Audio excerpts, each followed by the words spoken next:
Hello there, welcome back. This is Ben Berlin with Berlin Enterprises, a full-service real estate investing company. We are a real estate training company as well. We love all things business. We're involved in several other businesses. Real estate's the primary thing. We do everything related to real estate, buy and sell houses, fix up houses and resell them. We buy in all stages of rehab. We sell in all stages of rehab. We have rental properties. Actually, holding properties is one of the best way to build wealth. Flips are fun because you get to get nice chunks of money coming in. So all phases of real estate. Real estate is and always will be the #1 vehicle for wealth building and wealth creation. It's brought me to a place just 8 years ago I never dreamed I would be. Where I am today, it's unbelievable what it's done for me and my family, and it's become a passion of mine to teach you what I've learned along the way. And I'm somebody who just goes all in when I do something. So I think I've learned a lot. I know I've learned a lot. I think I can share a lot of that with you. I know I can bring you to the same place that I have been and going. I'm continuing to expand and grow and learn myself. So you always need to keep learning.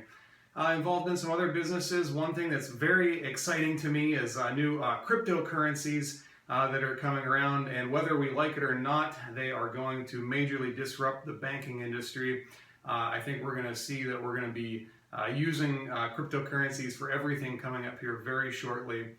Very exciting for me. There's one in particular that's just growing like wildfire. I'd love to talk to you about that. And I think there's a potential to make a massive upside on that. So let me know if you're interested on that. Another opportunity that's very unique is if you have excellent or even good credit, you can make a ton of good money. It never involves any risk at all. So I'd love to talk to you about that also. But right now we're in the series of the real estate investing course that I offer. On a one-on-one basis, and I am putting it into this video series format because I want to share it with you free of charge. This is something that I normally charge $5,000 for, one-on-one. It ends up being about a 20-hour one-on-one course. Now, of course, when we do it one-on-one, naturally, you know, you're going to get probably a little more out of it. You're going to be a little more committed because you have money into it. I'm going to be closely working with you one-on-one. And you're going to get, you know, there's parts of the course that you're going to get that just are impossible to share over video. But I'm doing my best to share with you much of it, and I think you're going to learn a lot. So I think this is video 8, and we are in the section of we're in part 2, and we're in the section of business basics. So we're in business basics part 1. When last we talked, I started to show you about the importance of understanding where you stand financially at all times. So it's very important. Again, if you're not keeping score, how do you know if you're winning?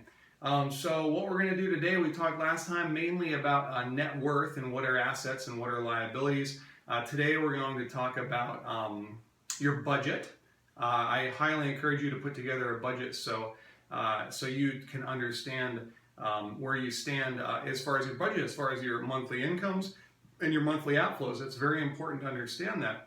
Again, it's all a metric, you know, part of the metrics that are keeping score of where you stand. So now you know, like I showed you last time, if your budget's out of balance, if your liabilities are higher than your assets, what do? Well, you change that situation. You buy income generating assets that boost those assets up and increase your net worth, or you cut down your expenses. But we don't want to cut down our expenses because that doesn't make us grow as a person. In general, we don't want to cut down our expenses. There are times where you want to do that, but I encourage you to increase your income because that's really what makes us grow. So let's just get started. Last time I ran over a little bit. I try to keep these around 15 minutes long to keep your attention. And I would like to get started with your budget. So let's talk about that for a minute.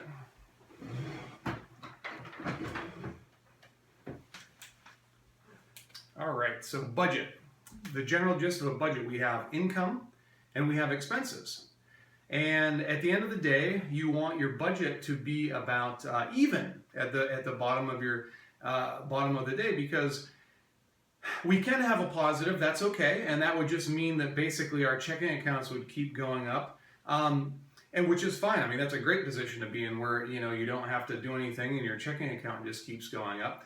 But generally speaking, we would want to use excess money probably to reinvest into some sort of an asset again, so you keep rolling it into investments, because after all, at the end of the day, what good is it if you have $1 million in your bank account? What is, you know, okay, it feels comfortable, it's nice to have that money in there, and you can just go out and blow it all, of course, but that doesn't make much sense, just to have all those dollar bills that are sitting there losing value day after day. It doesn't make much sense. So yes, you want to have a nice cushion. It feels good to have that. It's you know, it's a comforting feeling, and it is to have a nice. It's nice to have a cushion, and you should have a cushion. But at the end of the day, once you reach a certain level of that cushion, you really want to reinvest that money, maybe back into real estate, or you know, into some other investments that we can talk about. And oh, by the way, any questions along the way, you are always more than welcome to contact me personally at ben@berlinenterprises.net. I would love to hear from you. I'm already getting some very good feedback. It's kind of cool. I'm excited about it. But let's talk about your budget. So I'll make this very simple. Again, I use a spreadsheet for this. There's a lot of good budgets available online. Microsoft Money is one of them that you can use. I actually have, put together a spreadsheet with Microsoft Excel, just because I like to have control over that myself and make it as detailed as I want to make it. I'm happy to share a template with you on that. Just ask me. I would be more than happy to go over it with you and share it with you. I know, like I said, I think Microsoft Money is a good one online that you can link it actually to your bank accounts, and it auto-fills the information in there with your from your bank accounts. It tries to categorize it where it thinks those expenses are from. You can enter your credit cards, puts all that information in. So the gist of what a budget is, again, you have all your income streams. So you might have your regular salary, then you might have your wife or husband's salary. You know, maybe those are two different income streams. And then, you know, maybe you have some rental properties, which by the end of this video training series, you better have some rental properties, because that's one of the best ways to build wealth. That's what this is all about. So maybe you have a rental income coming in from your rental properties.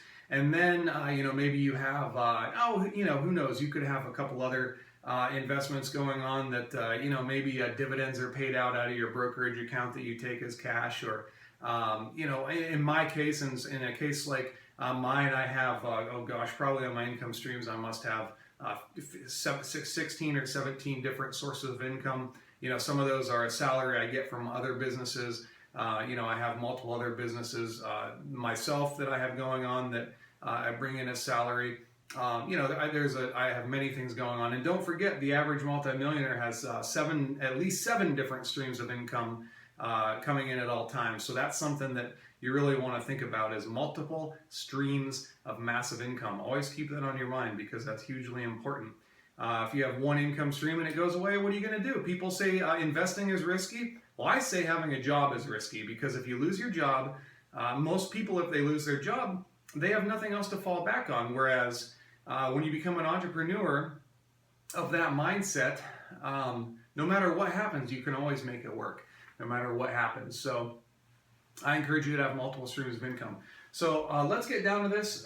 This could be called a business might call it a profit and loss statement, but we'll just call it a budget. We'll keep it simple. And obviously I'm oversimplifying things, but you're going to want to get a little more detailed probably with yours. So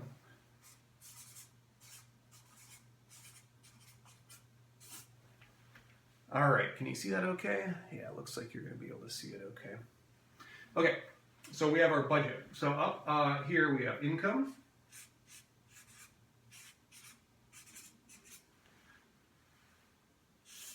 And then we have expenses.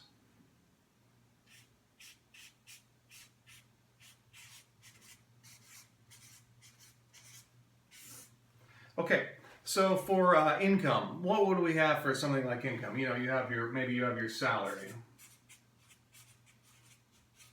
And let's keep in mind that we want to do this on a monthly basis. So you want to you would track a column. I'll get into the details of how you would set it up. but it would be on a monthly basis for generally speaking, you'd want to do this every month. So say your salary, say maybe your salary monthly is $4,000 a month. Okay, what else? Maybe you have dividend income.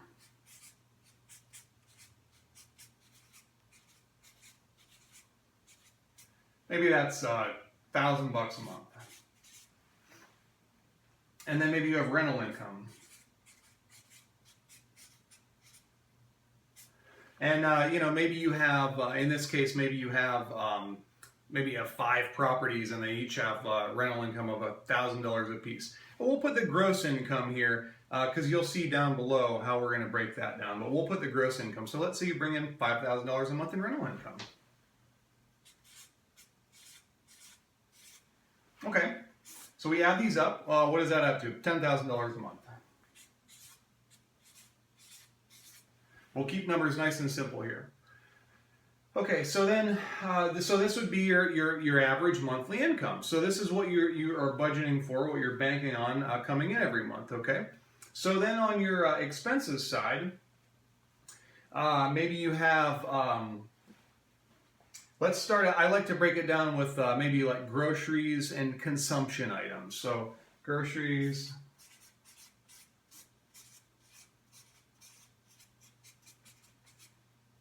Okay, and now here, when you start a budget, what you have to do is this is what we estimate it to be, okay? And so what's going to happen is this is our estimated column here, and then what we're gonna do is for each month, January, February, March, we're going to have our actual columns that go on down all the way through December.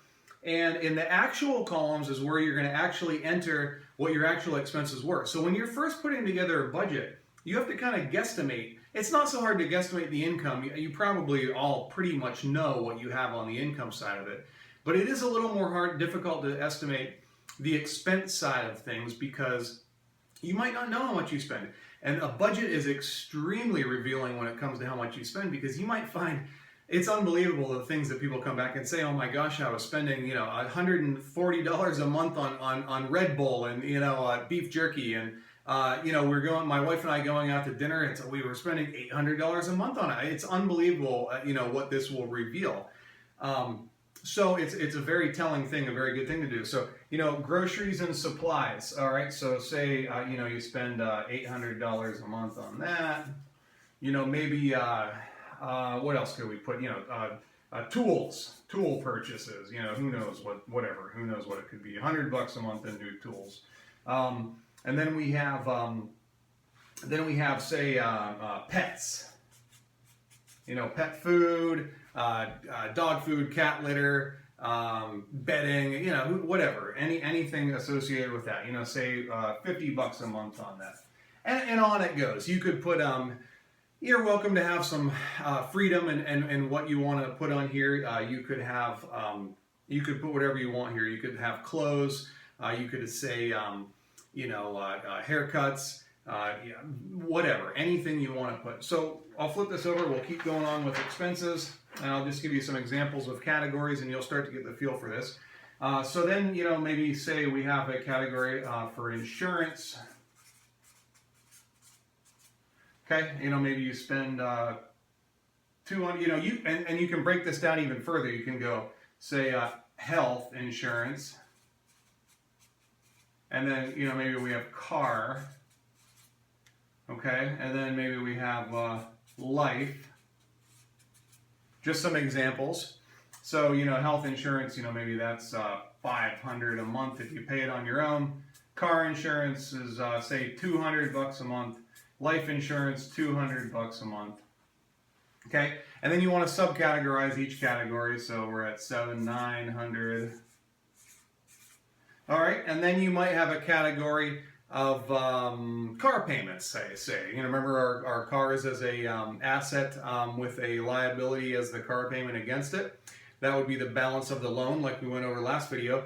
Well, here, the liability is the actual payment. That would be the expense, the payment itself. So we have car payments.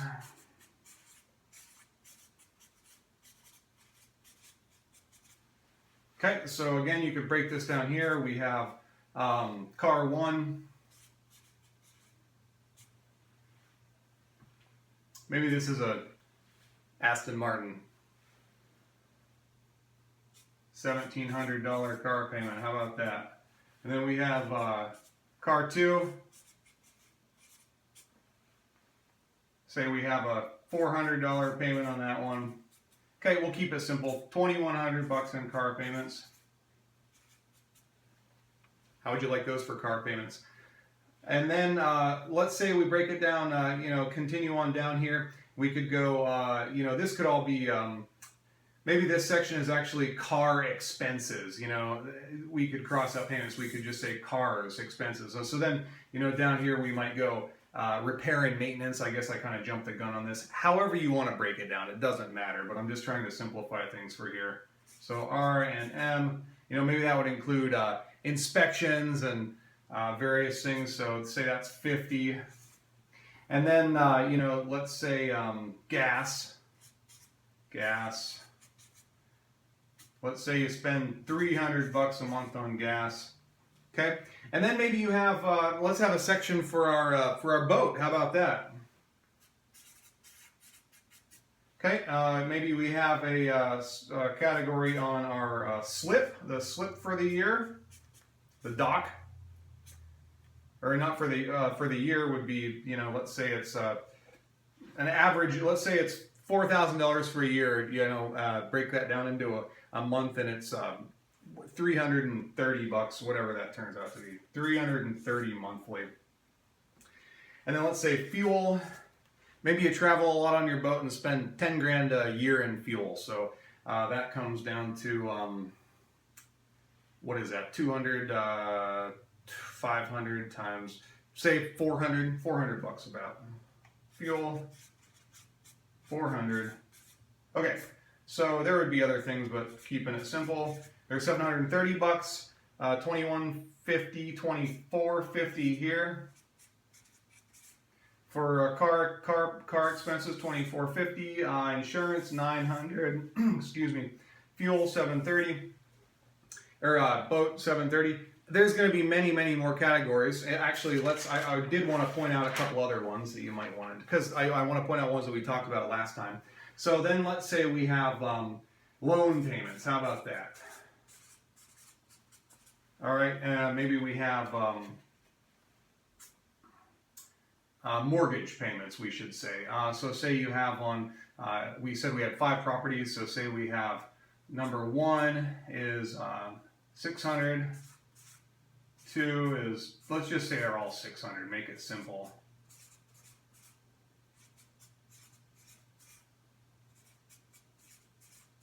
And maybe you have a credit line or a couple credit card payments. CC payment. 1 is 200. 2 is 300. Keep it simple. So this adds up to 18, 24, 3 grand. And this is 500 bucks. So when you add all these up, these are expenses. I have no idea what these are going to work out to be. I'm just totally making up numbers. 3,005, 3,500, and 4,300, 53, 63, 67, 50, 54, 80. I think that adds up to. So we'll call it 5480. I think that's right. All your expenses, 5480. Can you read that? Barely. Okay, so those are total expenses. Now going back to our total income, what did we have here? $10,000. Obviously these are way off. Our income is so much higher than our expenses, which is okay. That's actually not a horrible place to be. So you have your income, 10,000 minus your expenses of 5480. What does that leave? That leaves 4520 left over every month. So you're in a plus 4,520 position every month. Now, again, these are completely arbitrary numbers.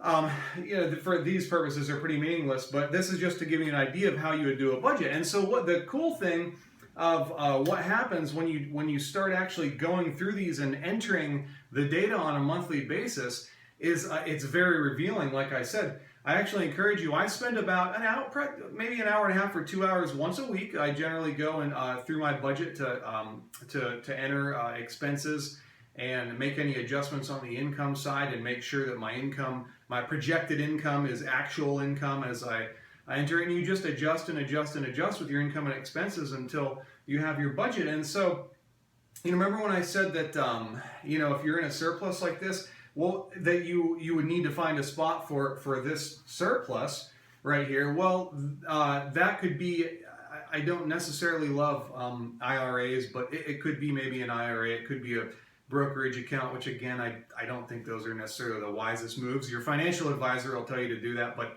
you can make so much more in other places that I don't think it's very wise to do that. But you typically, when you see a surplus like that, you would want to enter another expense category, and that expense could actually be money to IRA or money to investments, money to buy gold and silver every month. In this, if I was in a case where I was in a plus 45, 20 every month after all my real estate investments and everything, I would probably buy gold and silver with that is what I'd probably do, or that would be one of the things I would do, I should say.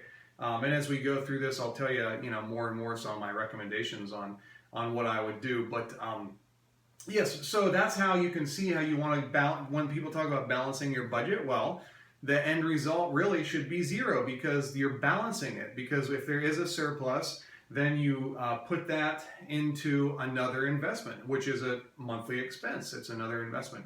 Now, you don't want to be in a situation where this is a negative number. Not a good situation to be in. I would be willing to bet, however, that every single successful person has been in that situation for periods of time and has purposely gotten themselves in that situation for periods of time. You could be in that if, say, you knew you had an incredible real estate deal that you wanted to, maybe you took a loan out on it to buy, but you knew that you were going to make a large sum of money at the end of the project. But in the meantime, it gave you a $2,000 a month obligation that made this number negative. Now, I understand $2,000 a month wouldn't make this number negative, but if your budget was balanced and then you brought a loan in that cost you $2,000 a month, then you'd be in a negative $2,000 a month cash flow position. We can call this cash flow also. So in that case, that's not a very comfortable place to be in, but it's okay to be there if you know that the investment that you've done is going to pay off. And once we get better and better at investing and learn more and more about this, the more confident we can become that our investments are going to pay off. And the smarter the investments that we do. Literally, you can get to the point, I'm to the point where I literally can consistently make 100% or more return on my money, and you can too. It's very doable. It's completely possible. So I would encourage you to work on a budget. It was a very enlightening moment for me when I realized that I needed to have a budget, and I did that, and it was very revealing to me. So you always want to work on that, keep it balanced. So these two metrics, I would say more than anything, your budget and your net worth statement, are extremely important. You should literally wake up every morning and think, how can I increase my net worth and how can I increase my cash flow? Again, increasing your cash flow, we talked about increasing your net worth by buying real estate that you buy for a lower price than what it's actually worth. What does that do? It puts a larger chunk on your asset side and a smaller figure on your liability side. It increases your net worth. Same thing with here. If you buy an income generating asset, what does that do to your cash flow, to your budget? What does it do? It adds to your income, and your income, just like in this example, this isn't that far off. I have rental income at $5,000 a month on 5 properties, and we have loan payments on those 5 properties at $600 a month. And that's pretty accurate. Those payments probably really actually would also include taxes and insurance. It's completely reasonable to earn a net positive $400 a month per property. So when you buy properties, not only does it increase your net worth, but it also increases your cash flow several $100s a month if you buy them right. What other asset can do that? There's nothing else that can do that. There really isn't. Even if you buy as good of an opportunity, I think it is to buy gold and silver right now. because of what's happening with the dollar. It still doesn't cash flow for you. You can't take loans out on it. You can't leverage it. It can increase in value. That is, and it will. I mean, it'll be a huge increase in value eventually. So as you can see with real estate, when you buy a property right, it will increase your net worth and it will increase your cash flow. There's absolutely no other asset that can do that. That's why I love real estate. The more deals you do, the more money you make. I've done well over 100 deals, and it just keeps going, keeps growing, and I will continue to do real estate forever as long as I can. But that's what I have for you today, folks. I hope you at least gained a little something out of this. I think everybody can gain something out of doing a budget and net worth. And then what we're going to talk about next time, we're going to follow along these same lines. We're going to talk about how to actually analyze a income generating asset, how to do a spreadsheet on that so you can analyze how it will perform. And I talk about some of the pitfalls that some people fall into, not calculating things properly. We'll tell you how to bypass that, and then we'll just keep going. And I understand that not much of this is actually training yet about real estate itself, but I'm laying the foundation. That is the most important thing. To lay the foundation. You have to have a strong foundation before you can build on it, and that's what we're doing right here. So hopefully you got some out of this, and I hope you stick with me, folks. Thanks again so much for watching. Again, Ben Berlin with Berlin Enterprises, based out of Erie, Pennsylvania. You are welcome to contact me anytime with any questions. I spend as much time as I can with all my students at ben@berlinenterprises.net. Here's to your success, and have a great day, everyone.